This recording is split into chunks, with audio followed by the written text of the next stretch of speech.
তোমরা তো জানো বন্দে ভারত তো অনেক দিন থেকে স্টার্ট হয়ে গেছে, বাট আমার সেরকমভাবে কোথাও যাওয়াও হয়নি আর চড়াও হয়নি বন্দে ভারতে।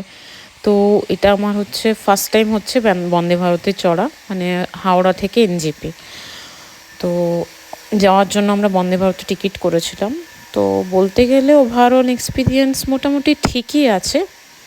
তো ওরা মোটামুটি আমাদের চা, দেন ব্রেকফাস্ট, দেন লাঞ্চ সব কিছুই প্রোভাইড করেছিল। হ্যাঁ, বাট যেটা না বললেই না হয়, যে টাইমিংটা খুব ভালো ছিল। মোটামুটি 7 ঘন্টার মধ্যেই পৌঁছে দিয়েছিল, অলমোস্ট 5 মিনিটস আগেই আমাদের এনজেপি ঢুকিয়ে দিয়েছিল। মানে খুব ভালো টেনেছিল, এটাই হচ্ছে ব্যাপার। আর একটা প্রবলেম ছিল, সেটা হচ্ছে ওই সিটটা মানে একটুখানি মনে হচ্ছিলো যেন ছোট ছোট ছোট ছোট, বাট ঠিক আছে, একটু অ্যাডজাস্টেবল।